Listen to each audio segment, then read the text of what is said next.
I knew we were interviewing him about a compound and what information he could provide on the compound, but I wasn't read into the bin Laden thing yet.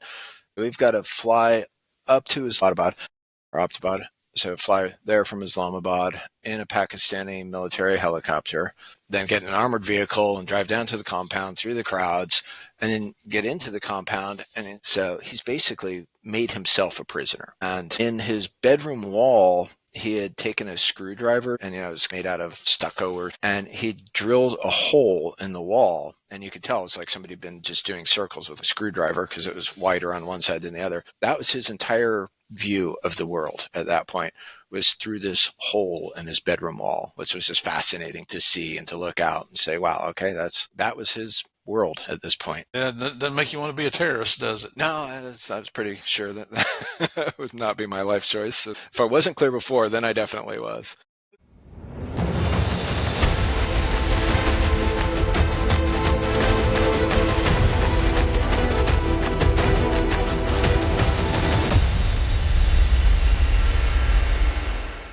Hey, everybody. Welcome back to the next episode of Game of Crimes with Murph in the Morning. I need to come up with a different opening, I guess, because that's what I say every week. But I tell you what, you folks know I bring on some of the most interesting guests that you're ever going to find.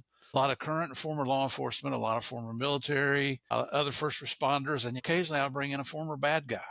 But it's just so you can get a 360-degree view of everything that goes on in law enforcement and the world of first responders. So today is no exception. I've got a veteran FBI special agent who did things a little differently in his career, enough so that I thought it's going to be a fantastic episode. Ladies and gentlemen, it's my pleasure to welcome today's guest, Colton Seale. Colton, welcome to the show, brother. Awesome. Thank you very much for having me here. I'm excited about it. Appreciate you doing this, man. And I got to tell you where we met. Well, before I do, let me just point out the shirt here. A lot of you recognize this seal. This is from the Anti-Hero podcast. Brent and Tyler had me on their show a couple months ago. Great guys. Love what they're doing over there. I love being on their show because you get to smoke cigars, free cigars, while you're on their show with them. And we've kind of struck up a friendship here, and they felt compelled to send me some T-shirts. So the least I can do is give them a shout out here on the show. If you have not watched the Anti-Hero podcast, go over and check it out. Those guys are blowing it up big time, and they're talking about some controversial subjects. I think you're going to like it. They don't pull any punches. They call it like they see it, and just glad to be friends with them. So guys, thank you for the shirts. I really do appreciate you. Hopefully we can get together and do some more here in the not too distant future. So now back to Colton. That sounded like a commercial, didn't it?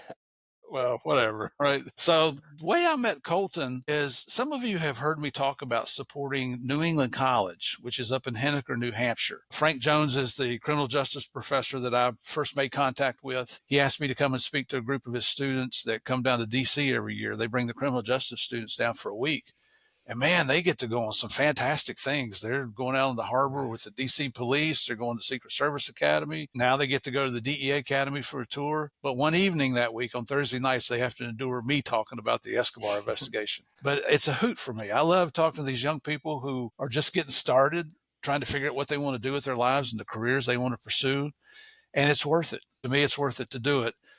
When it was a lot easier when I was living in D.C., but now that I'm in Orlando, Frank covers my expenses up, and all's good. Now, what's that got to do with Colton? Well, that's where I met Colton. He's an adjunct professor at New England College in their criminal justice department. And we'll just kind of leave it at that because I don't want to get too far in his career right yet. I do want to talk about his career and what led up from where he grew up all the way to what he's doing today. I think you're going to be surprised with some of the things you hear here. This is a man with a big set of cojones, if you know what I'm talking about. Don't think he's a mild-mannered looking philosophical type. He might be a philosophical kind of guy, but he's been there and done that. Wait till you hear some of the things he's done. I'm going to go ahead and leak it out of the bag. The only FBI agent to go into the compound and the house of Osama bin Laden over in Pakistan. So another stud, I'm telling you, man. I don't want to embarrass you, Colton, but the way we usually get started on here, and for our regular fans, we usually do small town police blotter, but I'm not going to do it this week just simply because Colton has so many good stories and so many exciting things to talk about. I want to spend more time with him, and I'll bring it back next week. So it's not going anywhere. It's just we're not going to do it today. So, Colton, the way we usually start out is ask you about your background, where you grew up, what your family dynamics were, brothers and sisters, what mom and dad did, what you did in high school, sports, anything like that, and then how you got into college and then right into your career. So I'll try not to talk too much because I usually talk a lot, but take it away, buddy. All right, cool. So, yeah, born in Denver, Colorado, and grew up outside of Denver. And interesting family. My dad actually, when I was born, my parents were pretty young, and my dad was loading trucks and trying to go to night school and all that, but ultimately became president of a bank along the way. So he moved himself up pretty well. Wow. So, yeah, it's That's a impressive. big difference. Holy Yeah, cow. rather. But so at some point, I was, I think, 16 or 17. He got offered a job with a bank in San Diego. And so ended up moving to San Diego and finishing high school in San Diego. That's always a change. Junior year, starting at a new school, leaving Oh, everybody yeah. you've known your entire life behind. But Yeah. I had the benefit that I ran track and cross country and was good at it. So you're able to step onto a new team as somebody who's a good runner. That helps with the transition a lot. So Absolutely.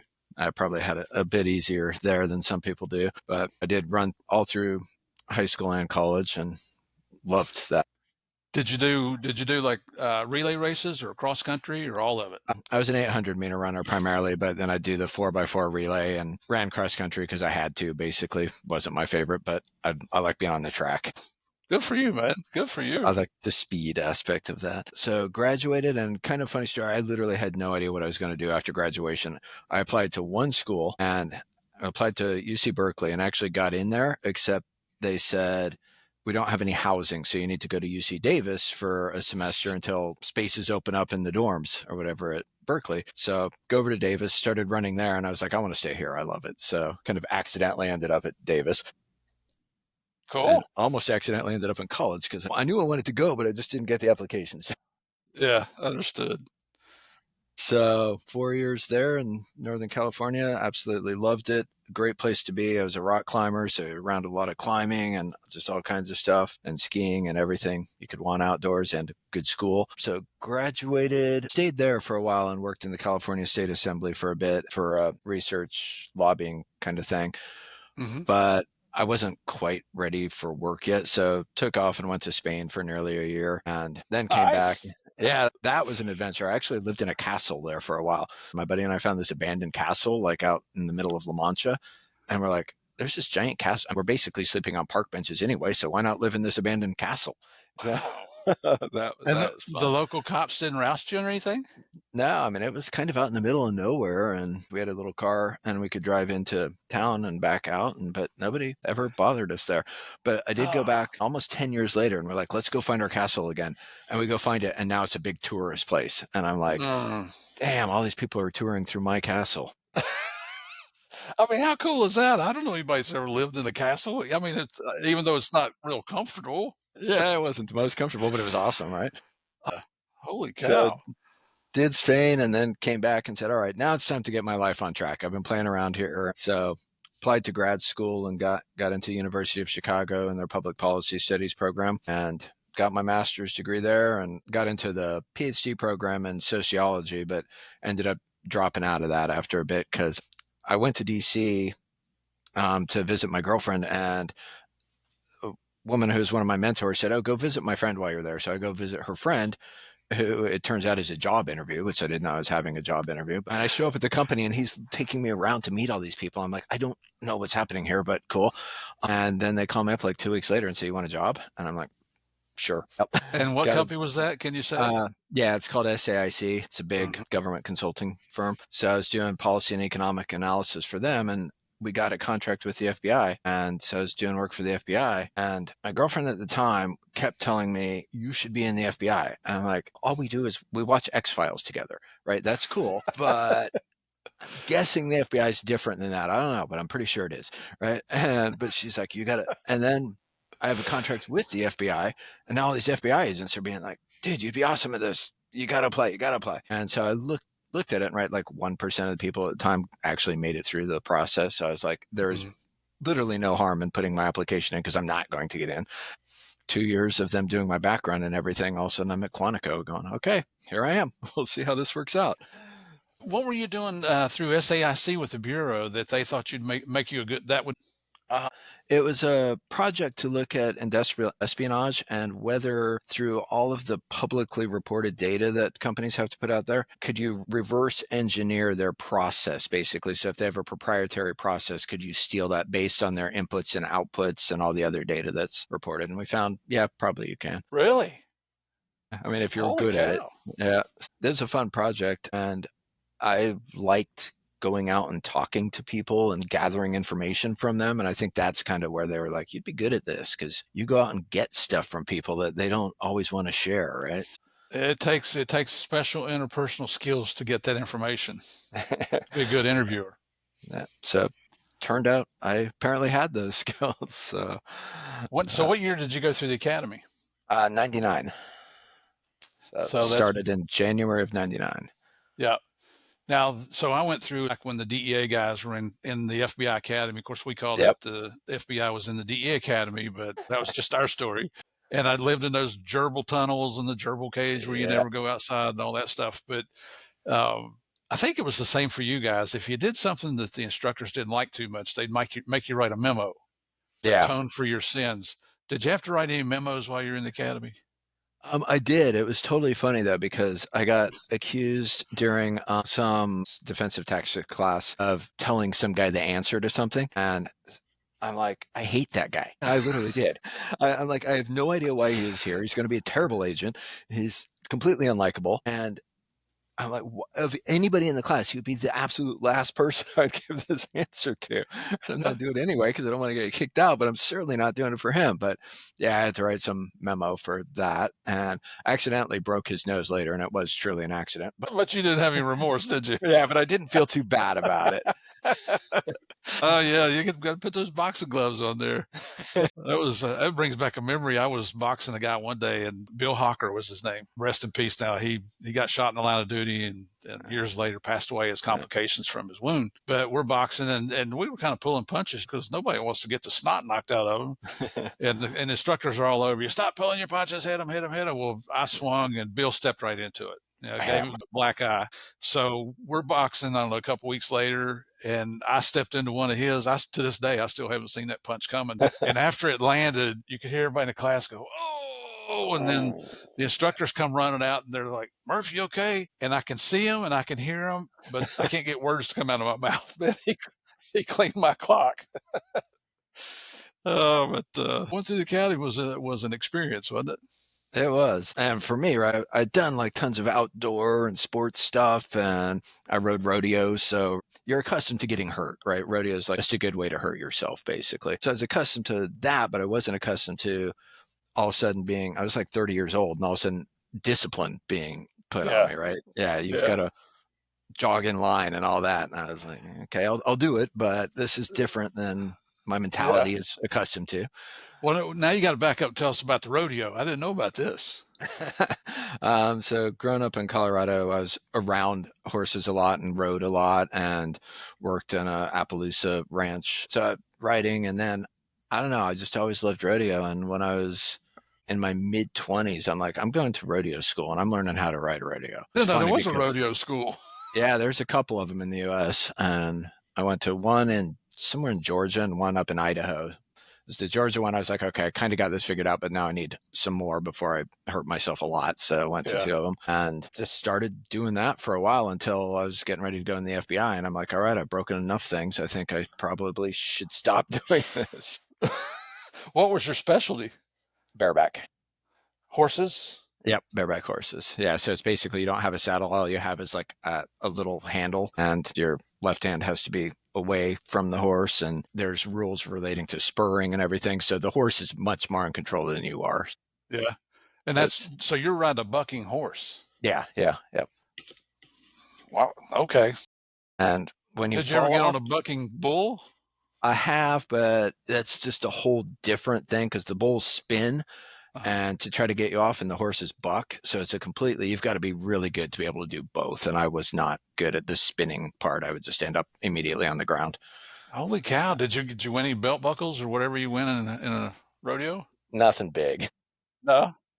No, but it was just it was just the fun of doing it. All right. There was always a couple guys better. But it was just fun being there and putting yourself in that chute on that horse and saying, okay, let's go. All right. I tell you what, now that just puts you on a whole different level where I thought you were academic, and look at you now. You're riding bucking horses. Well, I have to say that's a first here on Game of Crimes. I don't think we've ever had Cool. All anybody on right. here. Yeah. So, okay. So back to the FBI Academy. Yeah, so overall, I really enjoyed it. It was like a new challenge, like something I hadn't done before, so that was cool. But I was still kind of okay. This FBI thing was basically accidental, right? I had no intention in my mind ever to be an FBI agent. Like nothing against it, I just never thought of it as like an option or something until these people started telling me. So going through the academy, I'm like, okay, we'll see how this works out, right? I don't know how it's going to work out, if I'm going to like it or not like it. No idea. Halfway through the academy, ranked your field office preference. Mm-hmm. And somebody came in and said, nobody's going to Anchorage, Alaska. So just don't even bother. Just put it at the bottom of your list. Nobody's going there. But I wanted to end up out west. So I put all the other Western cities like Denver first, I think. So Anchorage would have been like 14th of all the Western cities. So I just put it at 14. Orders night, you're going to Anchorage. All right, cool. You got to love the government. Don't put in for it. Nobody's getting it, and then you get it. Then you get it, right? And I think I had San Francisco's number 3, and people who had San Francisco's number 20 got it. So who knows what their decision-making process is. You know what? I think they use the same HR people in DEA as well as the FBI on picking it, because there's no rhyme or reason.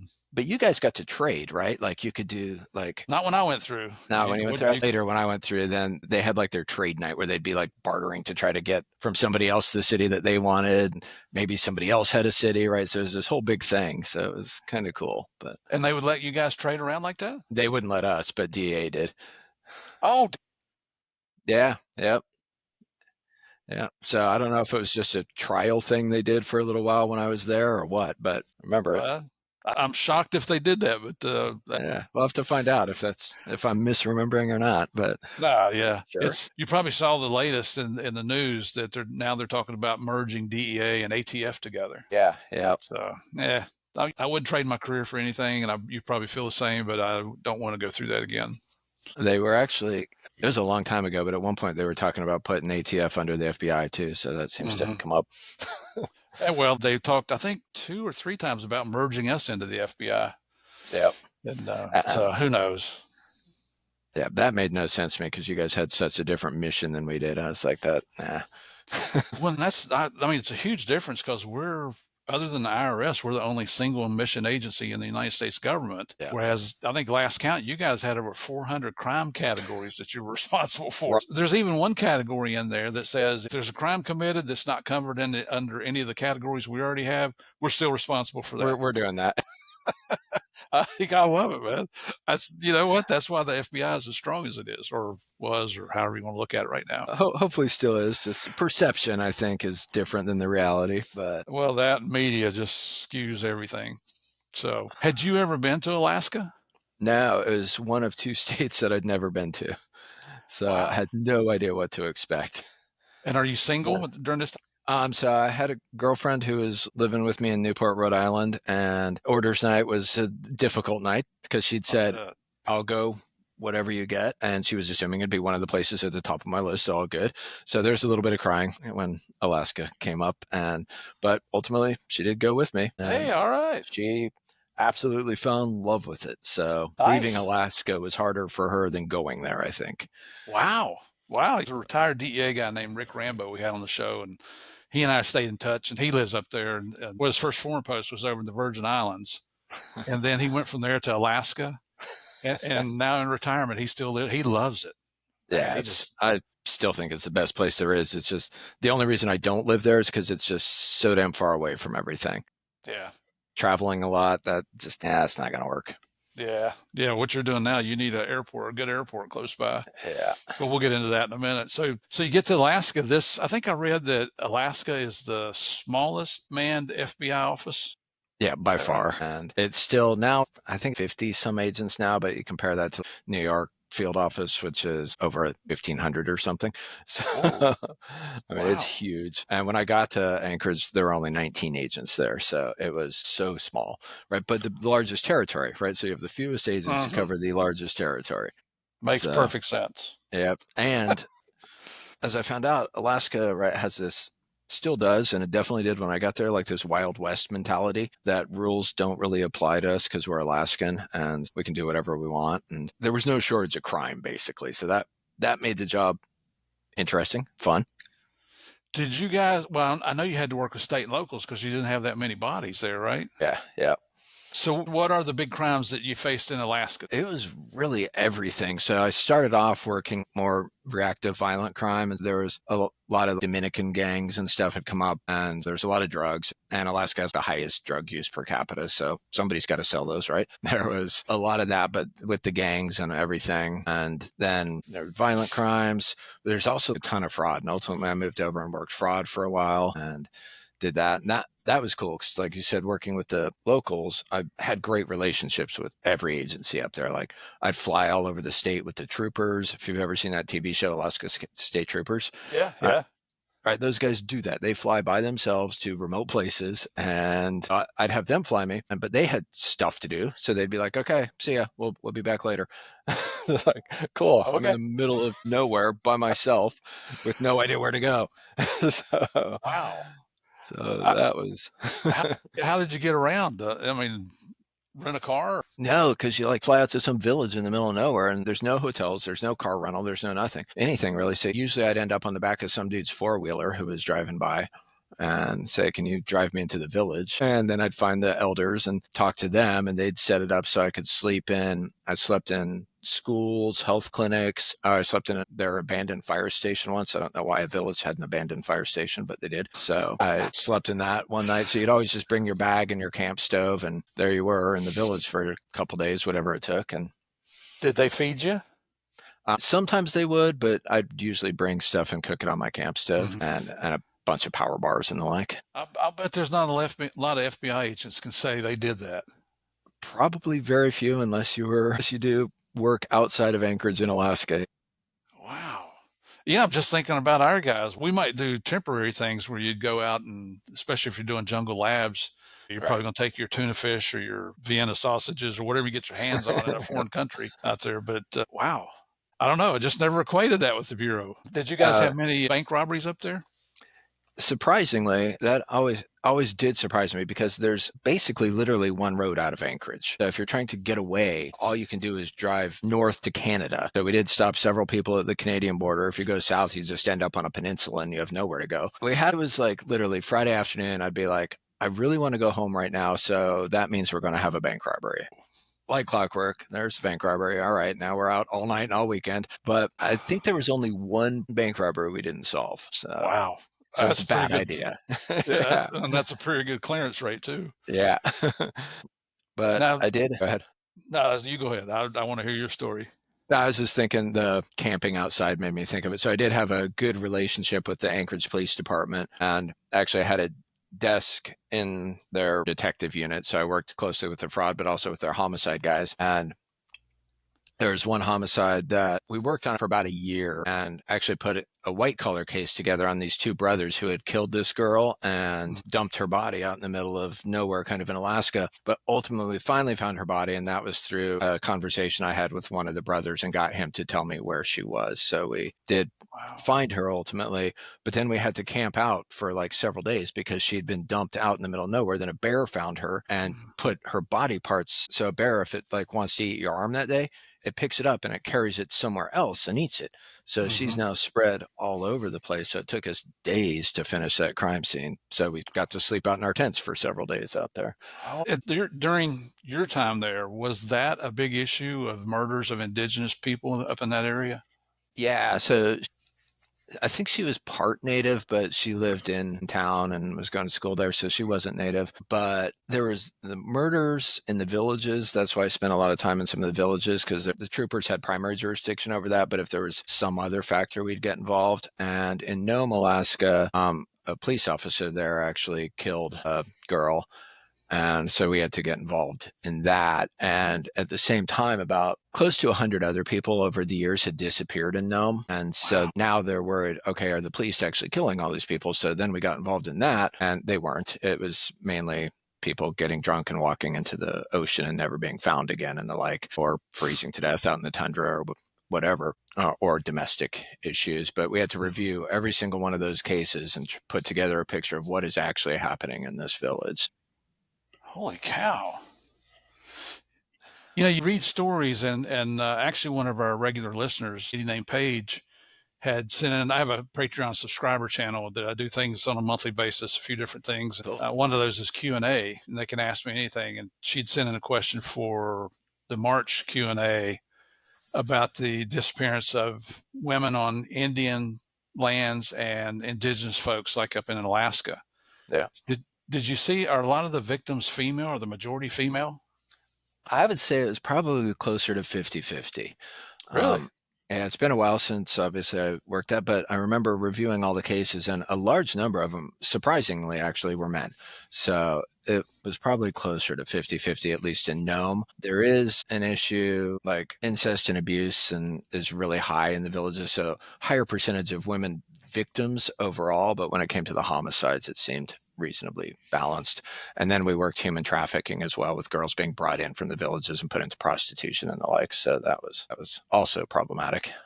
Did those girls stay in Alaska, or did they farm them out everywhere? There were some that got sent out of Alaska, but mostly it was within Anchorage that we were dealing with. So they'd get brought into Anchorage, and there was a huge prostitution problem at the time. It's either gone down or gone more quiet now than it was back then. I mean, how big is Anchorage? It's not that big of a city, is it? Alaska itself has, I think, populations like maybe 600,000. Anchorage is the biggest city by far, but it's still only a couple 100,000 probably, maybe a little bit more. We'd always joke that we didn't have a bunch of cases. We just had one big case because everybody felt like they were connected to everything else. I mean, being a rookie on the job, I can't think of a better place to learn. I mean, you're getting thrown right out of the frying pan into the fire up there. It was insane that way, because I got to work everything, right? Maybe not all 400 things the Bureau works, but it certainly felt like I worked everything that the Bureau could possibly touch on, from fraud to homicide. And so it was just like I said, I love talking to people. So I got to talk to like 8 people a day sometimes. Yeah. Did you guys have a special agent in charge? Yep. It did. So there was some, was that like a punishment assignment, or? It was funny because, there were some people, I won't mention their names, but I was like, you obviously got in trouble somewhere because you were a train wreck, and yet here you are as the SAC. Oh, jeez. Oh. Did you by any chance ever know a trooper named Eric Spitzer? Yep. You know Eric? He was on the fugitive task force with me for a while. He was, so I mentioned earlier, Rick Rambo. Guests are always calling me, say, hey, you might want to interview this guy or that guy, which I love it when they do that, because those are usually really home run interviews. And after we did Rick's interview, he called back. Rick's was so good, we did 4 episodes instead of 2 episodes. Wow. I mean, he has some great stories. He said, I reached out to Eric, and we're trying to get on a schedule because he's extremely busy. I think he's a captain now, and he has the tactical operations and different things like that. But that's pretty coincidental that you know him up there. I guess it's not that big up there, right? No, it's not that big. And it's, if he's still there and still active, he's got to be high up now, because he was there when I started off. Yeah, I think, and I haven't talked to Eric in months and months and months now, maybe even close to a year, but he was a captain then, so I don't know. I'm not sure what rank he is now. Yeah, for a while I did the fugitive task force, and he and I would go break down doors at 4 a.m. and find fugitives. There you go. See, I tell you, the job's a lot of fun. It can be some days. Yep. So how did you want to get out of Alaska, and how did you get out? After I'd been there like 5.5 years or something, I got made a squad supervisor, and that was fun for a while, but it turned out I hated being a squad supervisor, because now I have to deal with other people who are whining about stuff that I don't know why they're whining about it. So, so-and-so has a better car than me. I'm like, well, because they're a better agent. What can I tell you? Oh, that just brings up memories. So we were doing public corruption, and we had like a really high profile case that was going on for years with tons of Title III intercepts and everything. And so after like 4 some years of that, I was like, I am totally done with this. So stepped down back to GS-13, and for the purpose of getting accepted onto a counterterrorism team that FBI, a counterterrorism division fly team that did or primarily overseas stuff. And I know there's still a lot I could learn in Alaska, because I was working with all these old detectives who were really good at investigations. So I'm like, I know I can learn more, but I also kind of feel like I've learned most everything I want to here, and I want a new adventure. So Yeah. it was time to go do that. Did they advertise those positions and you applied? That's how you got it? Yeah, it's put out through the bureau email, and then you put your application together, then you go for interviews, and they talk to other people and everything. And it was funny because, most people who put in for it had been doing stuff overseas to some extent. And they're like, what experience do you have? I'm like, I don't know. I live by myself traveling all over the world, but I've been in Alaska for 9 years. I can handle myself in weird places. Don't worry about it. Right. Yeah. So it worked. But like I said, my wife was just miserable leaving Alaska because we had a sled dog team and had been running and racing sled dogs. So she's like, Wow. I don't want to leave that. That is so cool. I mean, you read about people that do that, but I don't know that I ever knew anybody until today, somebody that does that. That was fantastic. You'd get home from work and it's like 8 o'clock at night, but the dogs need to run. So then you load up all the dogs in the truck, go out to the trails and run the dogs for a couple hours in the middle of the night. And that was awesome. I truly still miss that to this day. I mean, how cold is it? Normal during the winter. Anchorage isn't terrible. It's like teens, and that we'd have stretches where it'd be like 30 below there. I think the coldest I've ever been was 50 below, and that's just insane. Like 50 below is like you take boiling water and you throw it in the air and it freezes before it hits the ground. So, if you ever are in a position to do that, I could entertain myself for like an hour just watching. It would be cool to see. But I tell you what, being in Orlando, when it hits 55 here, I've got on a sweatshirt and long pants. Now make it 100 degrees colder than that. I know. It's just outrageous. Well, I grew up in West Virginia, in the mountains there. Yeah. Not that cold, but I can remember being out on the midnight shift and it was -5 with the wind That's blowing. cold enough. It was plenty. I've had enough of that. I don't need to do that ever again. We were doing, on the corruption case, we were doing a bunch of surveillance. And so we had to have agents come from other places. And so some guy comes up from San Bernardino, RA, and I had him out in the surveillance van at night and it was like 20 below. Comes into my office the next morning crying, saying he wants to go home. Here. Like, bye. Oh my goodness. Oh, that just, now to join the fly team, did you have to move somewhere? Yeah, so we had to move back to Virginia because Okay. it was the headquarters unit and LX1 office building, which is in kind of the Tysons area. Yeah. I've been down there. Those are classified facilities now. Yep, I it guess they is. were back then too. Yep. Yeah. And explain to us what a fly team is. FLY, right?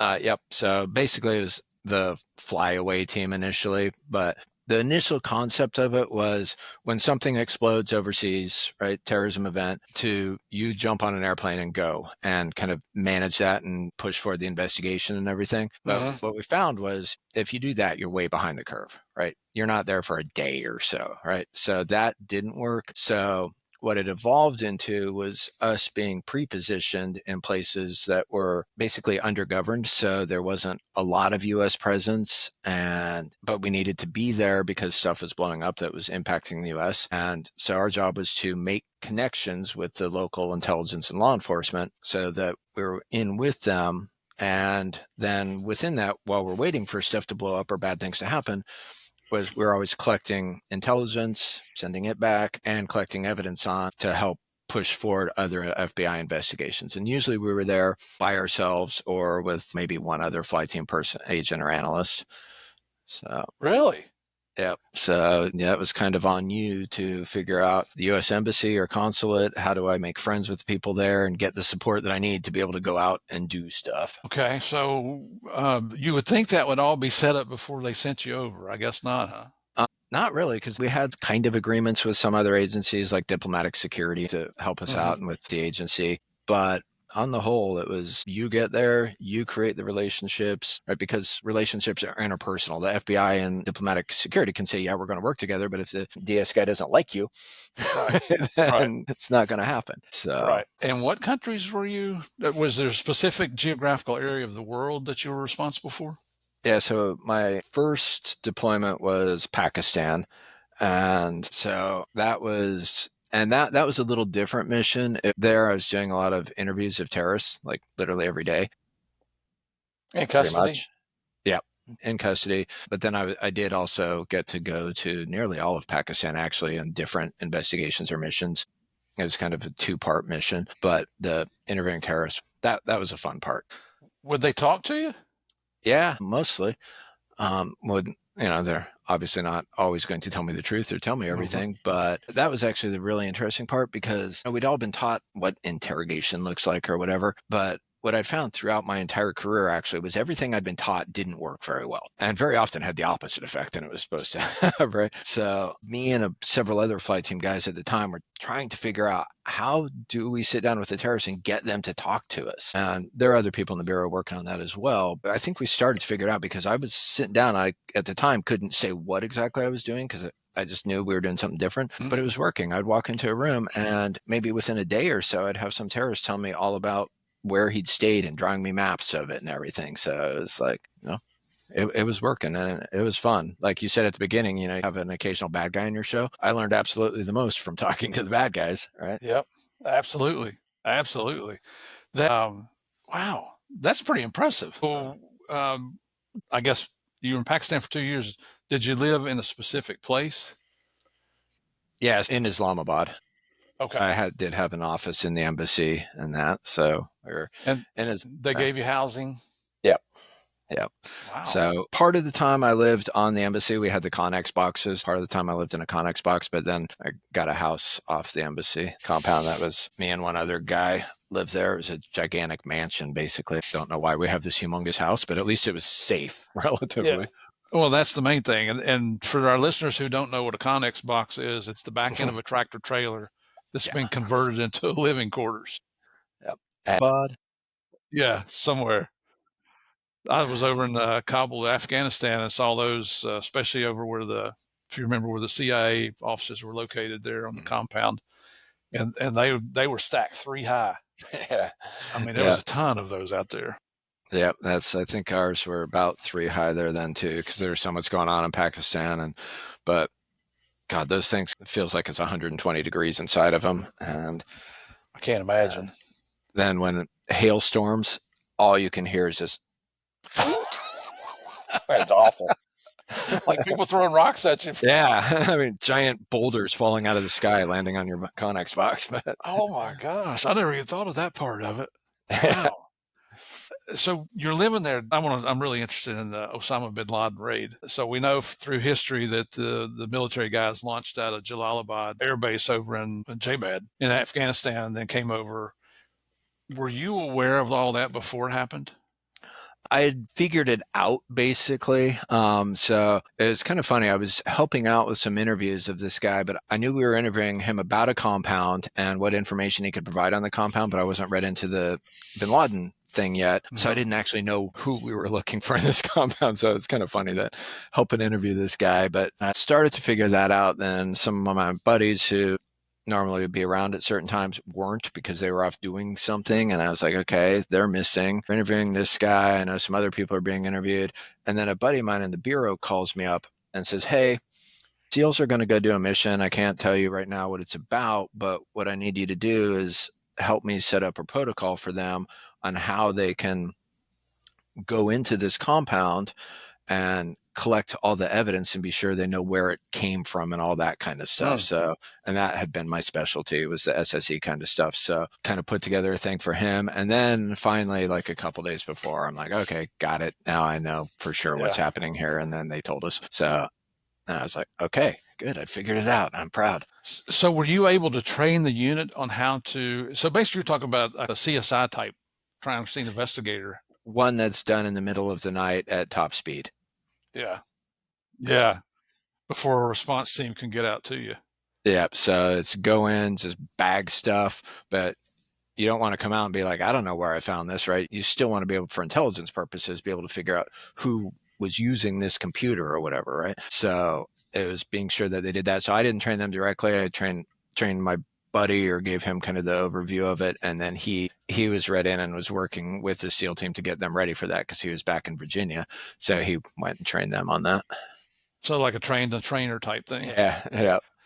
Wow. The only thing I've really seen out of it, I guess, is the movie Zero Dark 30. And they weren't in there. Were they in there 20 minutes? Probably not much more. I should know exactly, but it wasn't much more than that. So considering the chaos that's going on, you just been in a shooting, you know who you got there, you know the Pakis are going to respond. You don't know if Al Qaeda is going to respond. You don't know who's going to respond. And you just So crashed one of your helicopters. yeah, a So top secret helicopter that's got to be yeah, blown up. And so, how do you? I mean, is that something you can tell us here on the show? I'm thinking maybe if you had a voice recorder or something, you could say, "Okay, I'm in this room, and this is what I'm yeah, getting." that would help. And if you don't have that, right, it's just like you have your bag. You're going to just throw everything in the bag. You're going to write on the bag, first floor, room 1, right? Okay. And first floor, room 2, and separate bag for that, so that you know where it came from and it's not all lumped together and everything. When the military was doing these all the time in Afghanistan, right? You go in, you hit a compound, you bag stuff up, then you got to be like more precise with date and time and all that, so you know what mission it is. Mm-hmm. But you're only going to hit bin Laden's house one time, so it's pretty clear what mission that is. So really the main thing is just what floor and what room did it come from, and who do we tie it to, right? Is it bin Laden himself? Is it a wife? Is it a son? Is it the guard guys who lived in the building in front, or who? How long after the raid did you get to go in there? It's probably about a week later. So it happened. Obviously, the Pakistanis were really unhappy with this because we just flown top secret helicopters into their country and taken out bin Laden. So they were pretty unhappy with us. But the embassy convinced them to let us send another team up there to basically document the compound for history, fun, and to see what else we could find, right? What other intelligence information would be there. So I heard that was happening and went to the person who was coordinating it and said, "It's my specialty. Let me be on your team." And he's like, "Yeah, right, FBI guy, whatever." But came back to me a while later and said, "Yeah, you're the team leader." Wow. Like, okay. Then I would have been suspicious. Were you looking for a scapegoat? Is that I know. And it was pretty intense because it was about a week later, but at this point there's, crowds all around the place. So we've got to fly up to not Islamabad, sorry, Abbottabad or Abbottabad, fly there from Islamabad in a Pakistani military helicopter, and which they didn't close the doors, so I was pretty certain they were going to kill us on the way up there. And then get in an armored vehicle and drive down to the compound through the crowds, and then get into the compound, and there's other compounds around it that could shoot you from if they wanted to. And Pakistani military is pissed at us and watching us the whole time and everything. So it was interesting, but we did find stuff. So that was cool. Anything you can tell us about? They were burning all of their trash, but they were kind of lazy and didn't really like to burn it. So basically what they do is just put it in the burn pile. And the SEALs obviously didn't have time to go deal with that. So I started digging through the burn pile, started finding bunches of CDs and all that kind of stuff that was in fine condition. So that, a bunch of handwritten notes and stuff, and so all that. The coolest part of it was, so bin Laden was up on the top level, and he rarely left there because they'd built the walls so high on his balcony so nobody could see in, nobody could see him, so he couldn't see out of those, right? So he's basically made himself a prisoner. And in his bedroom wall, he had taken a screwdriver or something, and it was kind of made out of stucco or something. And he drilled a hole in the wall, and you could tell it's like somebody had been just doing circles with like a screwdriver because it was wider on one side than the other. That was his entire view of the world at that point, was through this hole in his bedroom wall, which was just fascinating to see and to look out and say, wow, okay, that was his world at this point. Yeah, that doesn't make you want to be a terrorist, does it? No, I was pretty sure that would not be my life choice. If I wasn't clear before, then I definitely was. Yeah. And did the Pakis know who you were? Yeah. So you were declared as an FBI agent? Kind of, yeah. But that's a different story. Did you have diplomatic immunity? I had a black passport at the time. Okay. But did you have the immunity that goes with it? Yeah, that I was never quite sure. Yeah. There was one night I was driving through Islamabad, and it was pretty late at night, and we'd been out doing something, and came up to one of their roadblocks, and normally they would just see the diplomatic plates and wave us through, and this guy was trying to get me to stop, and they just had detained at gunpoint a whole bunch of guys, American guys up in Peshawar. And I was like, I'm by myself in the middle of the night. That is not going to happen to me. I'm just not dealing with this. So I just put my head down and rammed through his little wooden gate and drove my ass back to the embassy as fast as I could. And Got you?